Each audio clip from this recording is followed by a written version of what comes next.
Jose Miguel Martinez. He graduated a few years ago with a degree in interdisciplinary studies. The topic he's going to talk about, and which goes into topic areas from last week, top 8 skills employers are seeking in new college grads. The topic area that he's going to focus on is professionalism and his experience in the business world.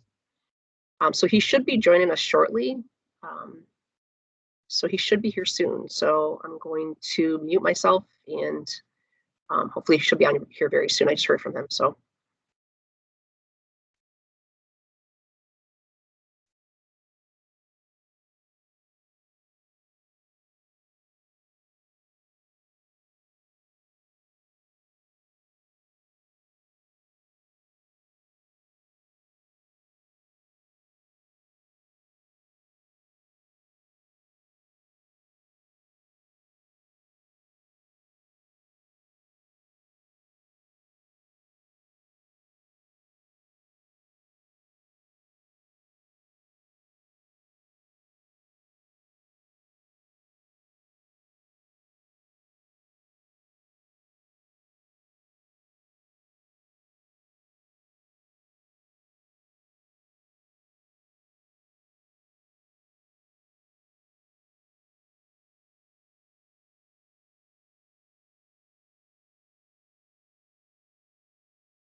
Hello, everyone.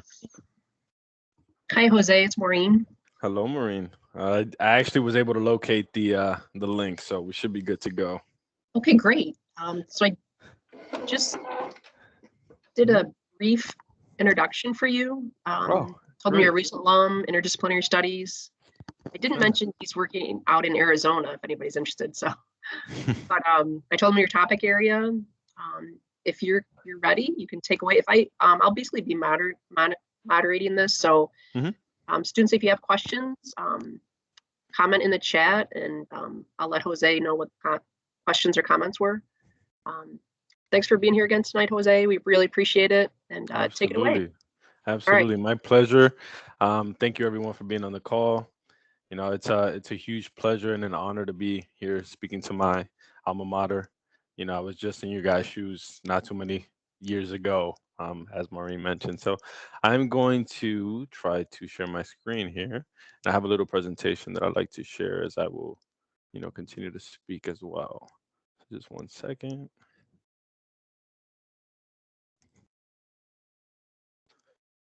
Okay. Okay, if Maureen, if you could let me know if you could see my screen, then I will begin. Yep, you're good. All right, excellent. So, you know, topic is professionalism.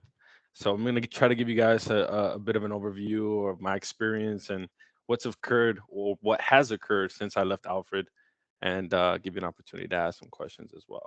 So let's get started.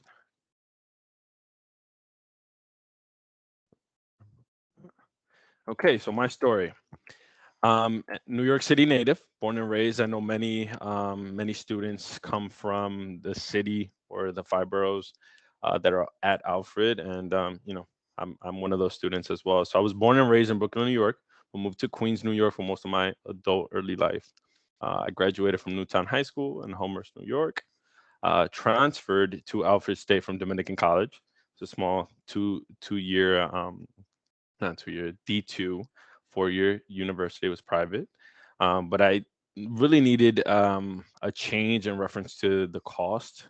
I know many of you are aware of the immense opportunity you have in your hands of the cost of the degree or the studies that you're pursuing at Alfred State. It's amazing the difference in pricing alone. that Alfred State can provide. So I'm currently holding an associate's degree in human services, obtained from Alfred, and also a bachelor's degree in interdisciplinary studies, as mentioned by Maureen, minors in health and science, and management as well. So I did take a lot of business courses, but as well took a lot of human service, a lot of across the board, many different, many different majors at Alfred, but it all culminated into what I do today. So I was a 4-year student athlete. I did play baseball for 4 years on the team, and I ran track and field my senior year. So a lot going on alongside my studies and prioritization of that as well. Okay. So career summary to date. So really what I want to point out is that my journey began based on it was a kind of like a summit where we had Alstom, which is a train manufacturer right there, right outside of in our backyard at Alfred State, that I wasn't aware of, and it was brought to my attention from one of my lecturers, Professor Bailey, in the business department, as he had some family that was there. So they actually came on site. I did attend. We had some live sessions with them. They provided us some information about the company, some opportunities, and they actually wanted to meet with a lot of the students. So I'd like to really push that to you guys to, go to these events. There was not many people that were there, but the handful of people that were there definitely got a seat at the table and had a discussion with Alstom. Pretty much the entire management team was there. It was a wonderful discussion and opportunity. So I actually had an opportunity to interview the day after graduation, right? So I believe we graduated on the 14th, was a September of May, a Sunday, and on Monday I was at Alstom, suit and tie, really trying to push my career forward and begin anew.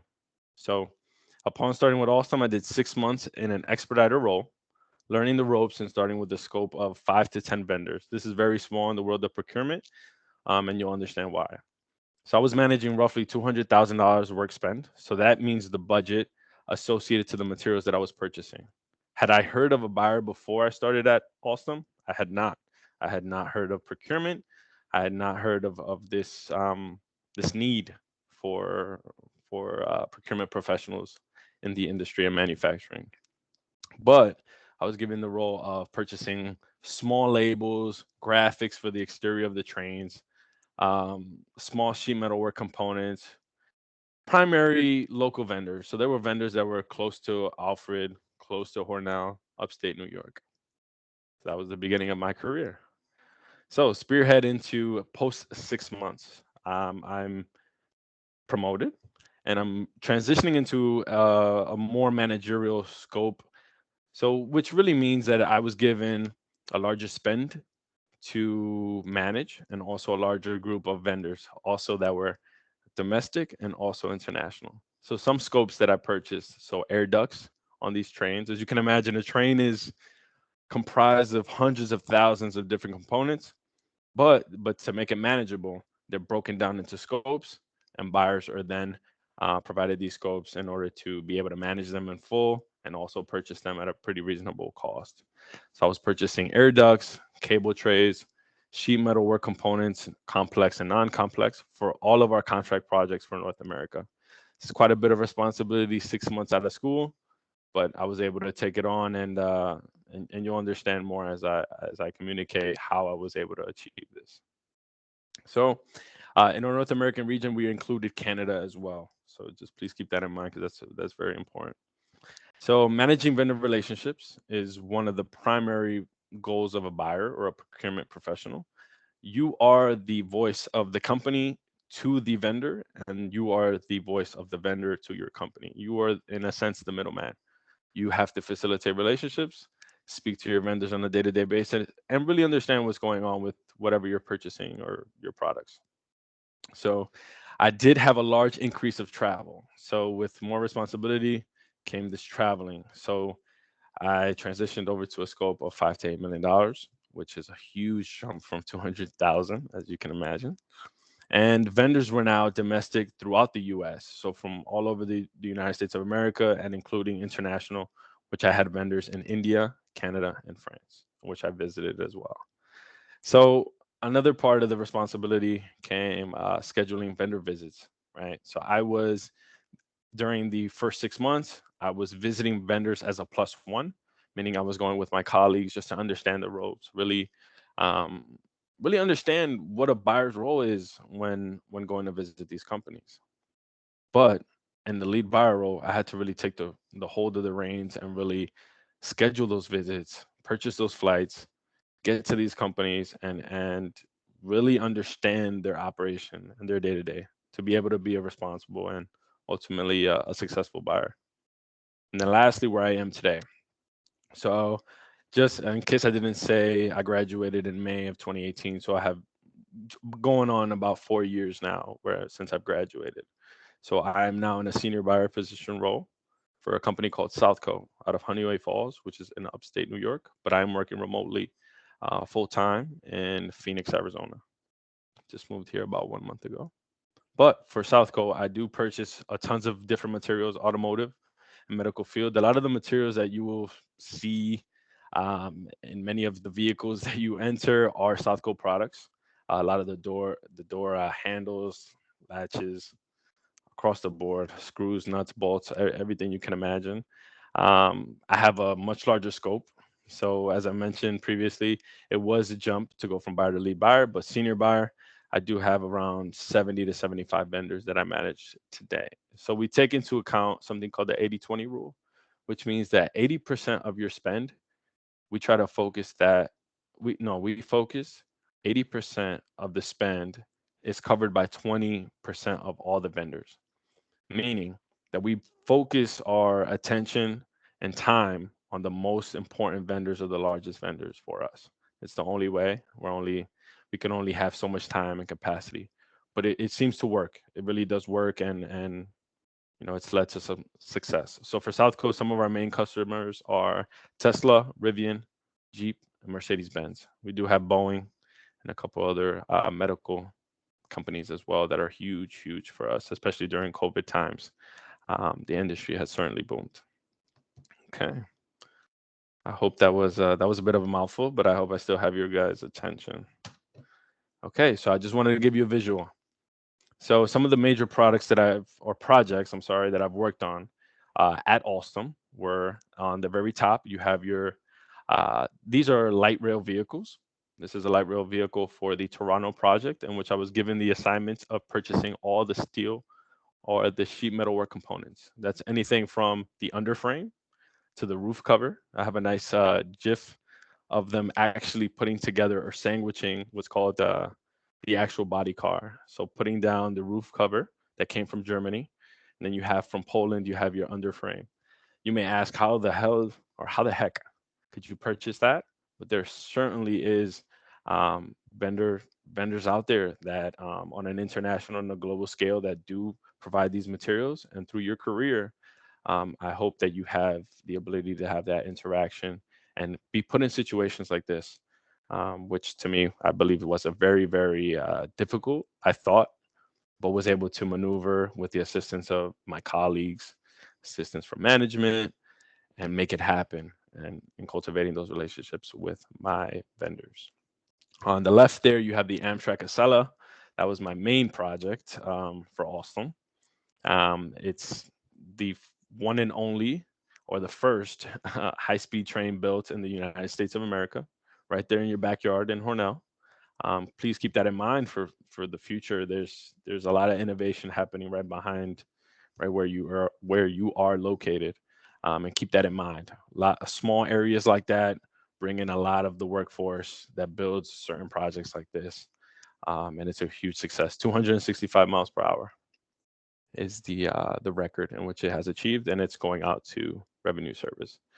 On the right, you got the Green Line project for Boston, Massachusetts. Much smaller, just renovation. A lot of really old products in which I had to do a lot of digging, find a lot of sources for domestically and internationally, just finding out ways to make it happen. And then lastly, you have your Ottawa project in Canada, which is the red and white there. That is a light rail vehicle, and it's quite a sight for sore eyes. It's beautiful. It's beautiful.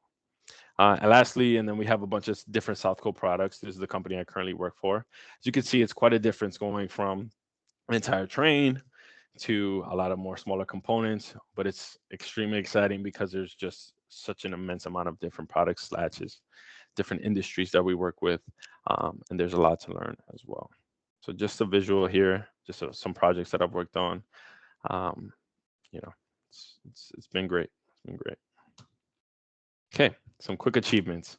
I won't really speak much on behalf of these.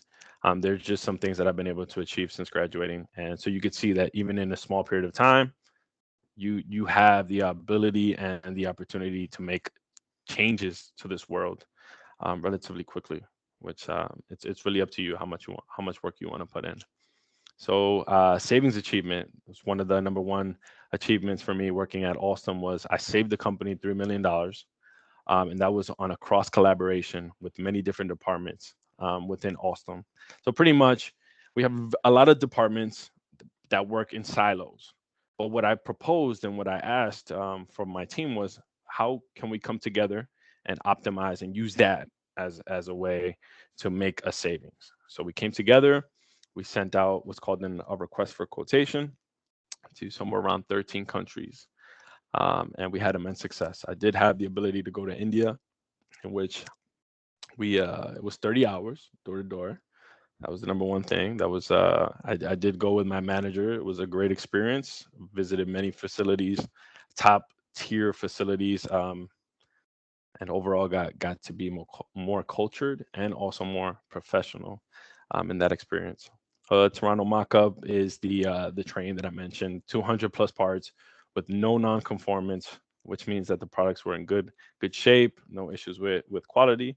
Ultimately, we delivered the car, because that's the very first car, as a mock-up. Basically, it's your preview, or your what you get in your hands before you get the finished product is basically what we provided there, a little mock-up or something for them to see and to be able to show for their public. And I got tons of videos and photos of people going into the car, checking it out in Toronto, and becoming very excited. Last two, Amtrak. So I participated in putting together the contracts required for the life of the project. So it gives me a lot of pride and joy to know that representing Alfred, representing New York City, representing minority Hispanic male, that I am able to contribute towards such an incredible product and project for the U.S. And lastly, just in the first 2 months, that's a pretty cool success. After the first 2 months at Southco, I was able to offload 500 to 1,000 hours of work off of our presses. I know that sounds like a bunch of mumbo jumbo, but it's quite a big deal because we were lacking support. A lot of people were leaving the manufacturing industry, so we didn't have the people to support us. So I was able to kind of send out some work and have some other companies help us out. All right. So the reason behind this presentation, so professionalism, the competence or skill expected of a professional. This is really the definition of this word, professionalism. So to me, there's a lot of different ways that we can go about discussing professionalism. But to me, I think it's best if I just give you keys that I've learned through my career over the last 4 years that have made me more professional. Okay, so I have 3 slides for some takeaways, and then I'll open up the opportunity for some questions if you guys have any. So key takeaways. So dive in. You won't regret it. Look at me. The reason why I say that is because, as I mentioned, I was not aware what a buyer was before I started. I was not aware what procurement was. I was not aware what Alstom was. But with opportunity and with risk taking, you have the ability to, do some great things and be part of some really interesting and fun teams as well, because you will learn with your team as you go. Once you guys graduate, I'm sure you're in different phases of your college careers, but when you do have an opportunity, it may seem a little bigger than your capabilities. Please don't hesitate to take it and figure it out later. That may sound like very motivational stuff, but it works.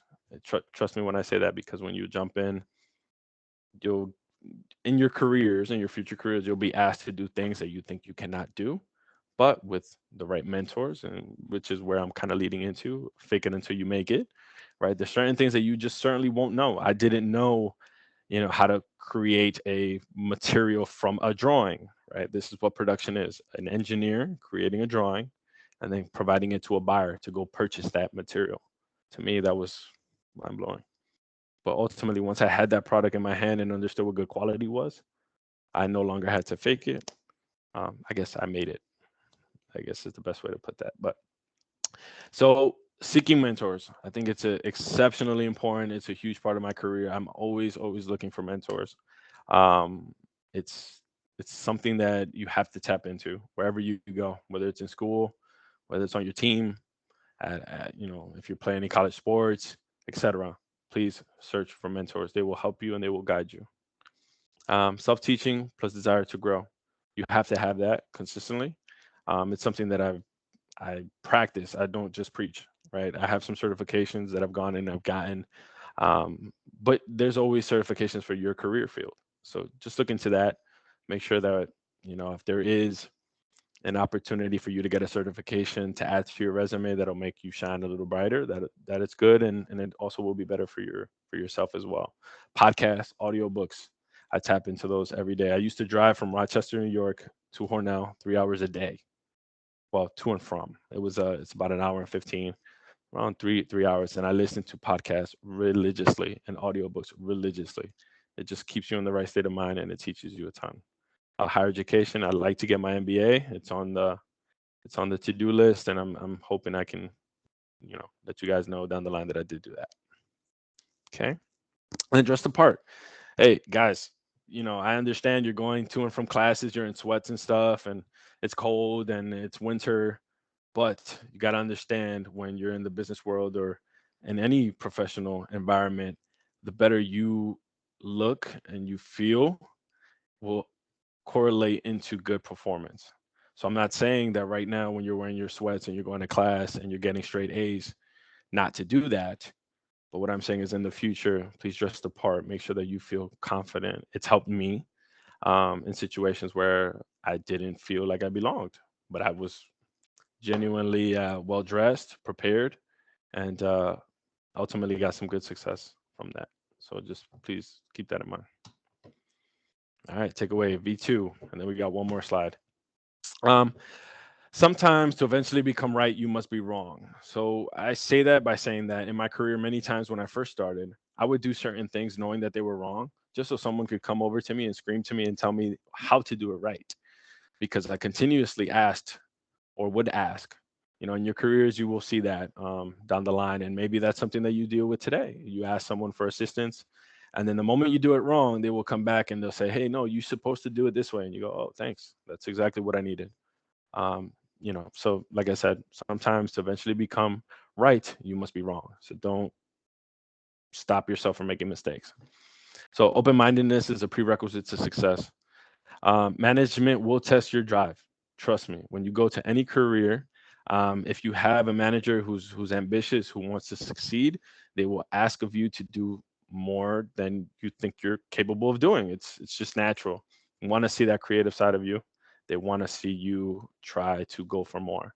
So, like I said, putting together my team, asking of them to do something that they'd never heard of, it kind of raised some eyebrows. Who's this new kid? But eventually, once they understood what the potential was, it immediately became something innovative. It became something creative, and it was something that everyone wanted to be part of. And that's ultimately what you want to do.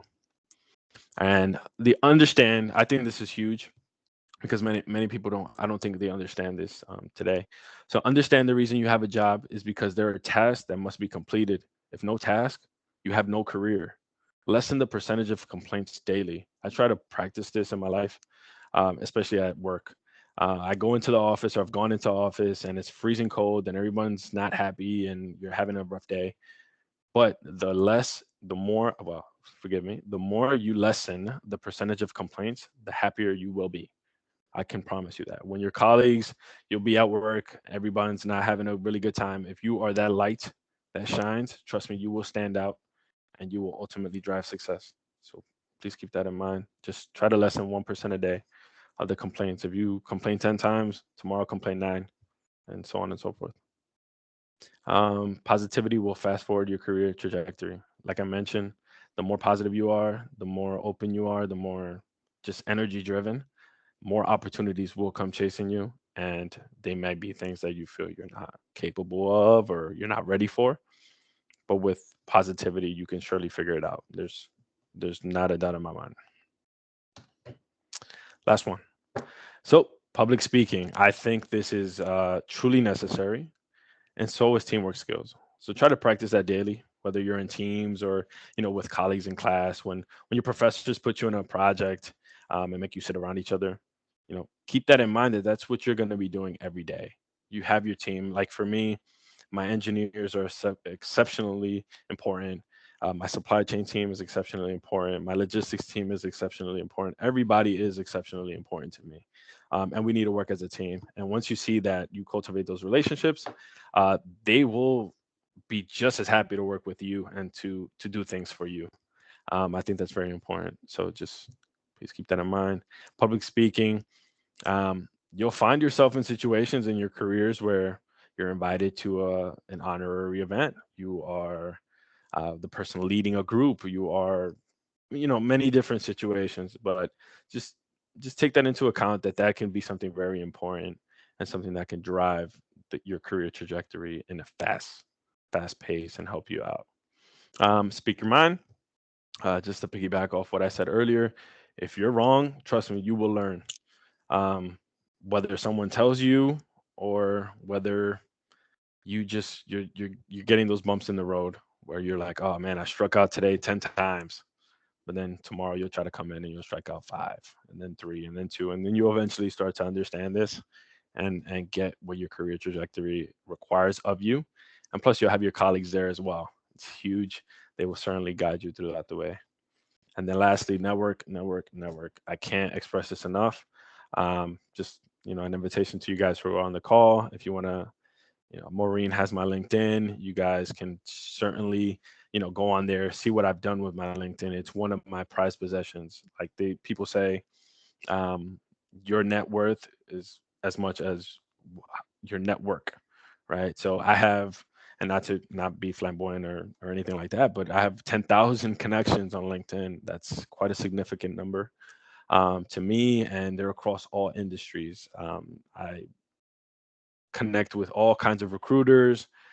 I mean, if there's a company out there that you love and you strive to work for one day, understand that there is a team of recruiters out there that are on LinkedIn searching for talent, which means that is an opportunity for you to connect with them, speak to them, understand what they want and what they need. And you never know, I can go from there, you know. And aside from that, there's a ton of amazing people, personalities on LinkedIn that you can connect with and people that you would never imagine. For example, I connected the other day with the supply chain director globally of UPS. I mean, UPS, is that a company that I've dreamed or fantasized of working for? No. But is that a phenomenal opportunity? I guys, no words. That is a phenomenal opportunity. I was discussing with the gentleman. He's giving me keys to success just through LinkedIn. Just hey, actually, Jose, send me your resume. I'll forward it on to somebody. Maybe something will happen. That's phenomenal through something that is free. So try to take that into account. Conferences. I've gone to self-help conferences, and age does not matter. Please keep that in mind. This is conferences for improvement, for public speaking, for meeting. Sometimes you'll meet celebrities at these events and things like that. But definitely understand that there is conferences out there that you can join, be part of, and cultivate relationships from. And that's really what you want to strive for as well. Lastly, honor societies. Um, 2 honor societies in which I participated in at Alfred have ended up being huge for me because they've provided letters of recommendation. They've provided to me keynote speakers that I would never be able to see or to learn from without them.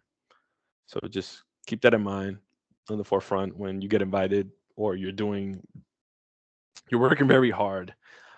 Excuse me, you're working very hard to get these really good grades, and then you get on into these honor societies.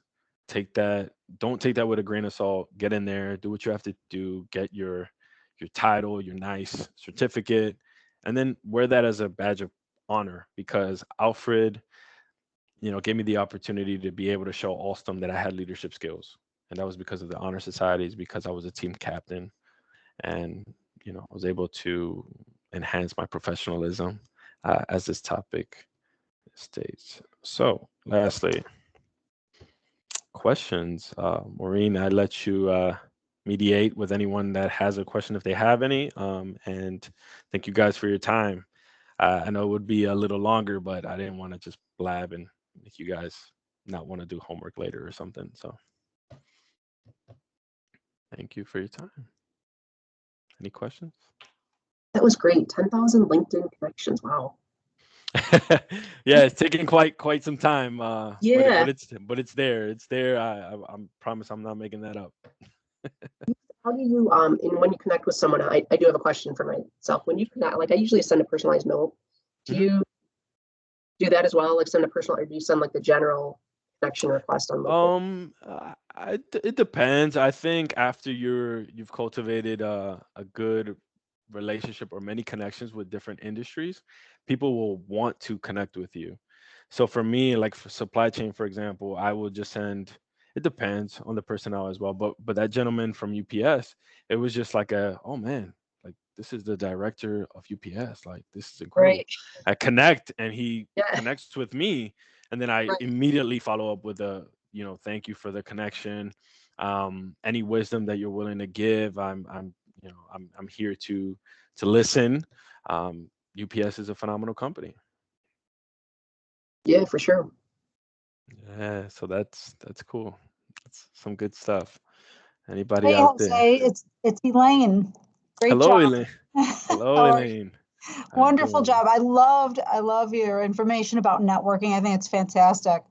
So are you a Certainly. member of any groups on LinkedIn? I was just wondering about that. And also curious about how many connections you had when you left school. Like I just how quickly that network grew. Oh, yeah, certainly, certainly. So on LinkedIn, I believe around graduation, I had started, and Elaine, kudos to you for what you've created as well, because I was in your office looking through my resume for I don't know how many times I bugged you, but certainly I believe it was around 200 to 300 when I graduated, and it was just purely recruiters.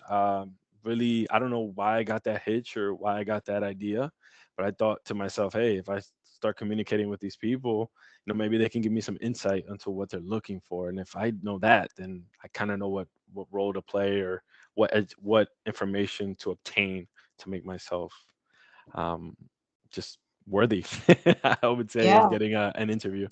that's fantastic. Certainly, certainly.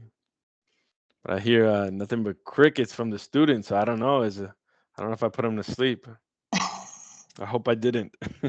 Hopefully they're on LinkedIn, right? There you go. I did. Certainly. And There is a comment here from Elijah. He's saying, mhm. thank you for taking time out of your day to share your experiences. As a senior, I really appreciate hearing about life after college. Oh, certainly, That was a certainly, comment. Elijah. Certainly. No, it's my pleasure. Like I said, it's I don't take this, very lightly. This is my alma mater. I really care about this. And I'm here to support you guys. So if I can, you guys connect with me, you can reach out. Hey, I was on the call. What about this, this, and this? And you never know. You can meet up and discuss about the future. It's really good. Did you see yourself as a leader? I mean, was that like part of your, I mean, like when you were finishing up with college and everything, were you like, I want a management position? Was that part of like what you wanted to do? Like, did you target that? Yeah, I think being at school and just being so I had the opportunity to be captain for the baseball team twice, right? So there was just different standards, different you may think because it's a D3 program that there's any slack. There's just really not. There was many times where we were on long bus rides from Florida or from Virginia, and your expectation is for you to be in class, and you better not miss a class. And I think that groundwork and kind of the trajectory of my life has put me in this position. And I have a lot of youth in my own family that I'm just trying to be a good example for. So hopefully I can keep that up. Yeah, that's great. Thank you.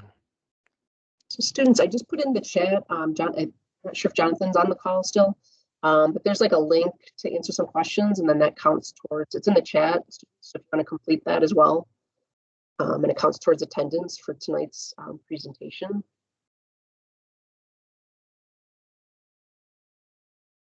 Certainly. So just want to mention one more time, if you guys want my name on LinkedIn, let's see, let me just make sure.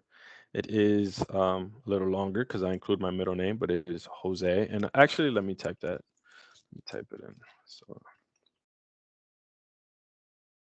just just shoot me a holler and just say, hey, I was on the call, and we can discuss, and I'll make sure to connect with you.